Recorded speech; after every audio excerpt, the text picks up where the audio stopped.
Olá, olá, olá. De novo eu aqui, você aí. Que prazer inenarrável. Vamos falar sobre o Teatro Vicentino, continuar falando dele. Vamos falar sobre as suas características, as características desse teatro, a motivação, por que o Gil Vicente fazia suas peças e para quem, né, ele fazia isso. Óbvio, o para quem era para a nobreza, mas também parte, né, do povo, da população, via as suas peças.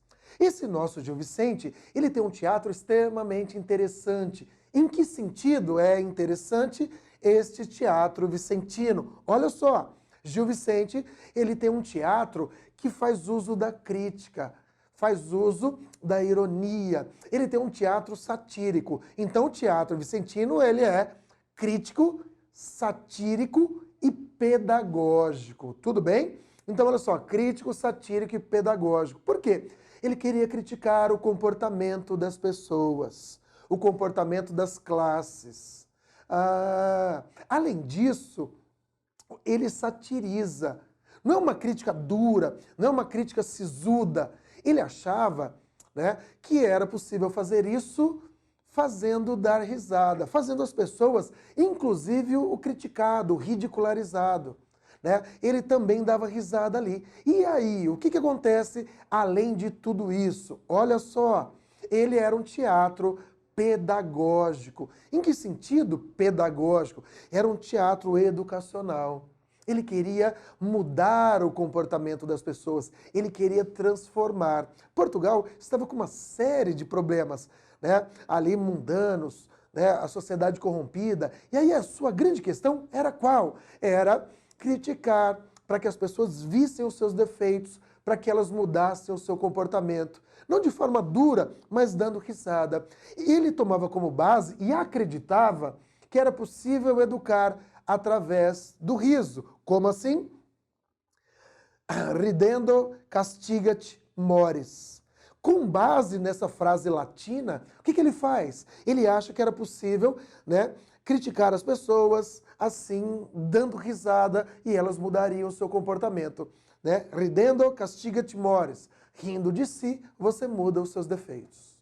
Então ele achava que ia criticar a pessoa, aí a pessoa, nesta crítica, ela seria ridicularizada, todos dariam risada do comportamento dela, ela também daria risada de si e assim ela mudaria o seu comportamento. Gente, grande engano. Por que grande engano?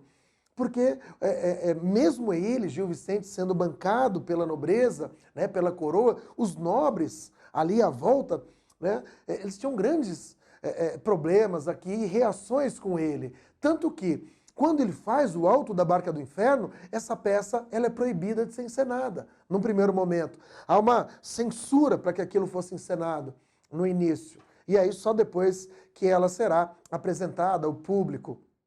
Né? Na década de 1520, o que acontece?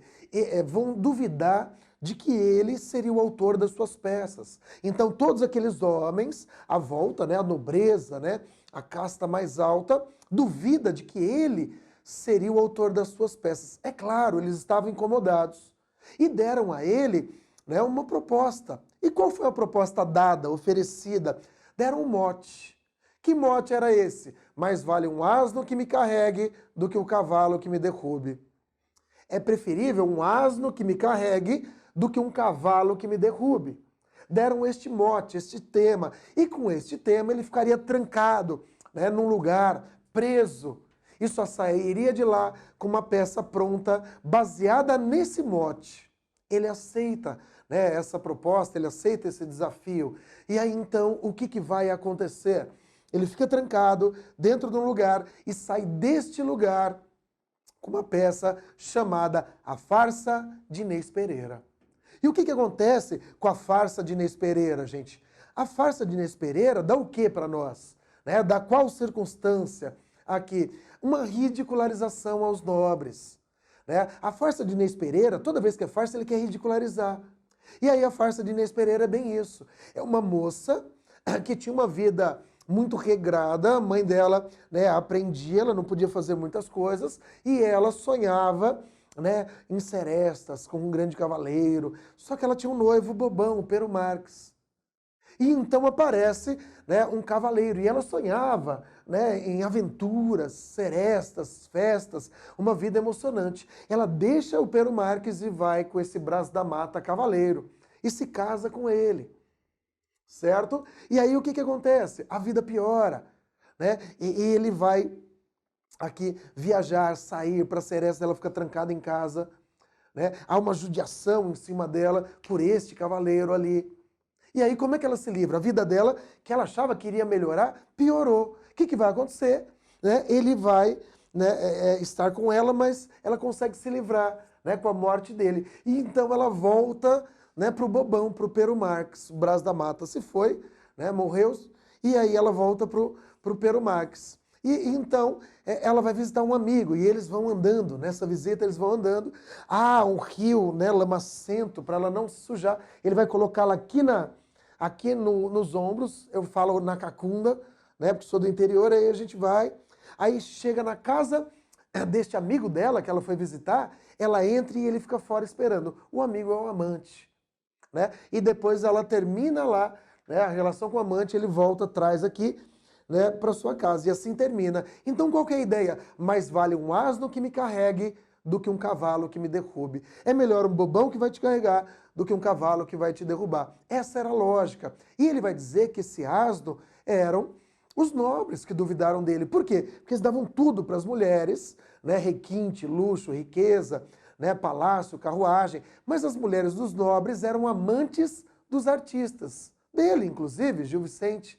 Então ele está jogando isso para eles, né? Ele está fazendo uma grande sátira, ridicularizando estes homens, tudo bem?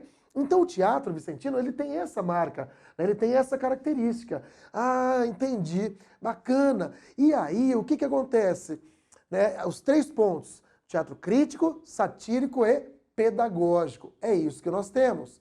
Além disso, a obra de Gil Vicente é uma obra alegórica. O que seria uma obra alegórica? Alegoria.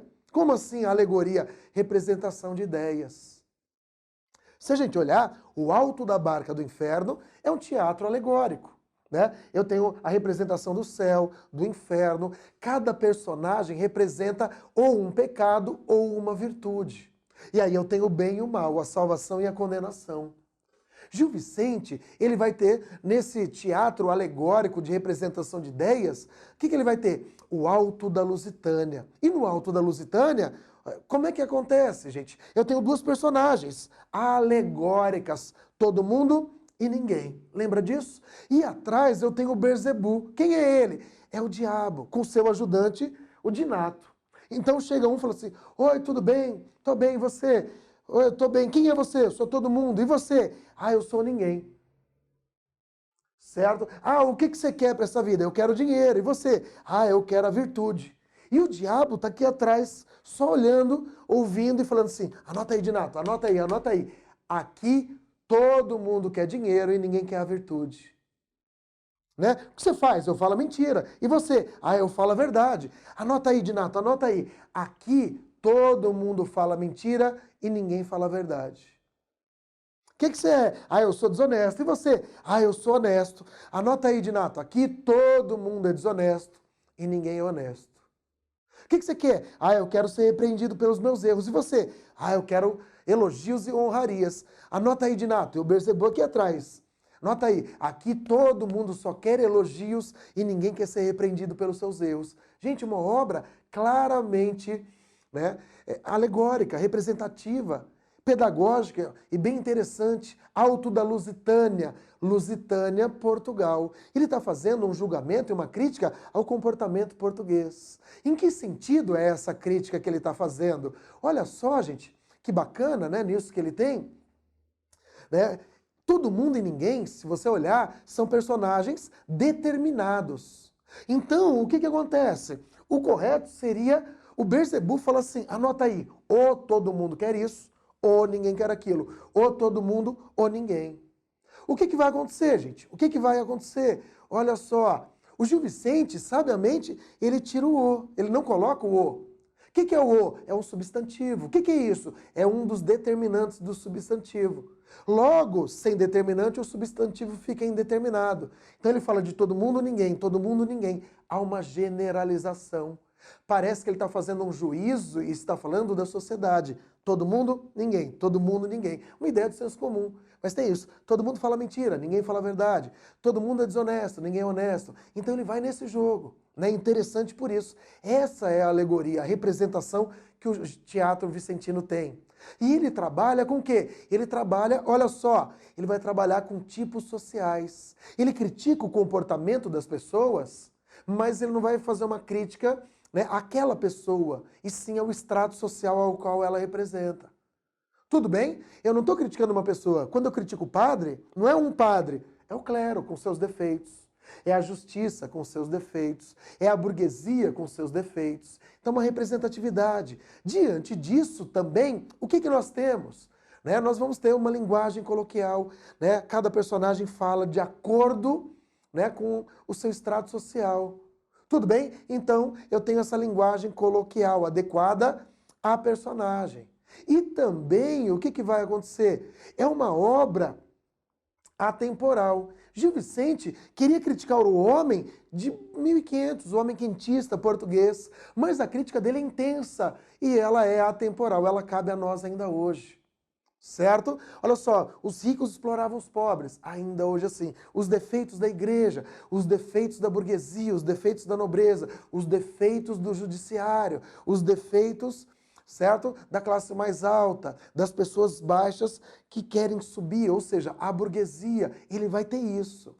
E é uma obra, além de atemporal, é o que, gente? É uma obra marcada pela moral cristã.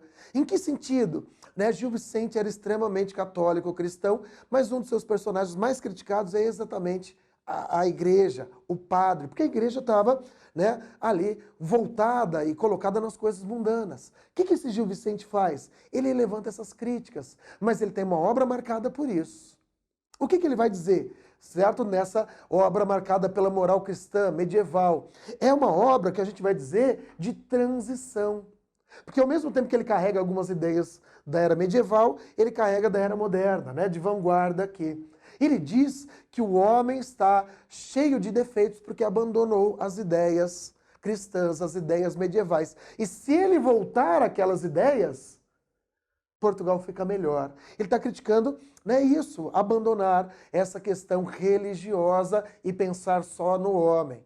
Tudo bem? Por isso que a gente vai dizer que ele tem autos moralizantes. E diante disso, o que acontece? Um auto moralizante é até uma ideia, né, que vai se repetindo. Tudo bem, gente? É um pleonasmo, né, um auto moralizante. O auto tem uma ideia moral. E aí a questão cristã. E o alto da barca do inferno é um desses.